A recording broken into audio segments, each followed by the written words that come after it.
Halo, nama saya Olivia Kristilismanto dengan NIM 182222036. Pada kesempatan ini, saya akan mendemonstrasikan tugas untuk mata kuliah Teknologi Sistem Terintegrasi untuk membuat suatu endpoint API untuk authentication dengan menggunakan SAM dan CI4. Namun sebelum itu saya ingin memberitahu bahwa saya akan menggunakan dua akun, yaitu akun dari laptop dan juga akun dari HP. Hal ini dikarenakan akun dari laptop tidak dapat digunakan untuk melakukan self video recording. Oleh sebab itu, saya butuh akun dari HP untuk melakukan tugas tersebut. Itu saja, mari kita mulai. Oke, jadi pertama-tama kita ke SAM terlebih dahulu. Di sini ada Apache dan juga MySQL. Kita aktifkan keduanya. Di sini saya sudah mengaktifkan Apache dan juga MySQL-nya. Oke, setelah sudah kita ke phpMyAdmin. Oke, di sini saya sudah membuat tabel namanya user, di mana di sini ada 3 kolom, yaitu ada username, password, dan juga name. Di mana untuk username di sini ada user 1 dan juga user 2. Dan untuk passwordnya ini adalah hasil dari hash dengan menggunakan MD5 untuk pertama ini untuk password 1 dan yang ini untuk password 2 gitu. Jadi untuk yang baris pertama, ini adalah hasil dari hash dengan menggunakan MD5 untuk password 1 gitu. Jadi nanti ketika kita ingin menginputkan untuk variabel password, nanti kita inputnya adalah password 1. Nggak usah kita input hasil dari hashingnya itu. Dan untuk yang baris 2 sama, tapi ini hasil hashing dengan menggunakan MD5 dari password 2 namanya.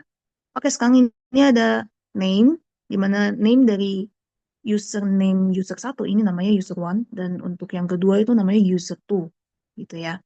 Oke, jadi setelah membuat ini, tabel user beserta dengan datanya, kita bisa langsung ke project kita.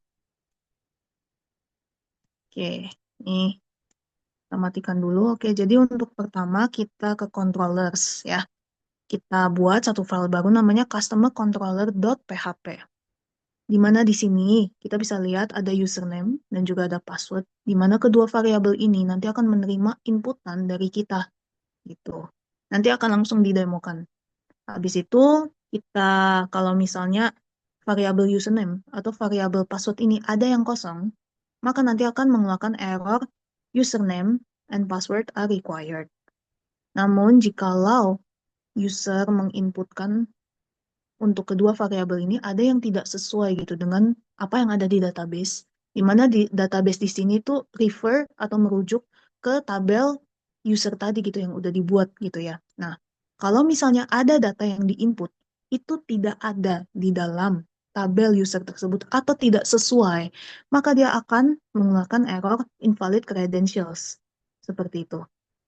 Lalu, jikalau user menginputkan atau kita menginputkan sesuai dengan apa yang ada di database dan tidak kosong gitu ya untuk kedua variabel tersebut, maka nanti akan muncul keterangan access by nama dari username yang diinputkan serta data customer-nya. Seperti itu. Nanti akan kelihatan pas kita demokan. Lalu setelah controllers, kita juga tambahkan di bagian roots. Sebentar ya. Oke, jadi di roots di sini kita tambahkan ini supaya terhubung aja. Ini garis miring customers yang akan terhubung ke customer controller. Seperti itu. Oke, jadi sekarang sebelum kita ke Postman, kita aktifkan dulu PHP Spark Serve-nya.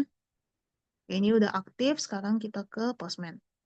Oke, di sini buat suatu request baru yang bernama Authentication API dengan modelnya di sini adalah GET. Nah, di headers-nya ini kita bikin ya, ada username dan juga ada password, di mana di sini kan ada bagian value. Nah, kita isi gitu dengan inputan kita. Nah, di mana inputannya ini itu sebenarnya sesuai dengan apa yang tadi ada di tabel user datanya gitu ya.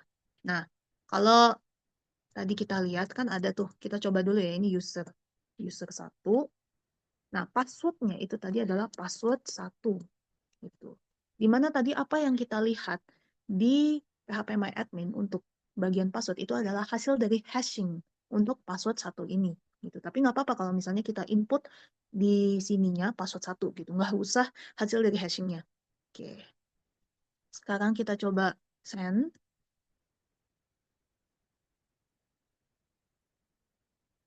Ya, sebentar.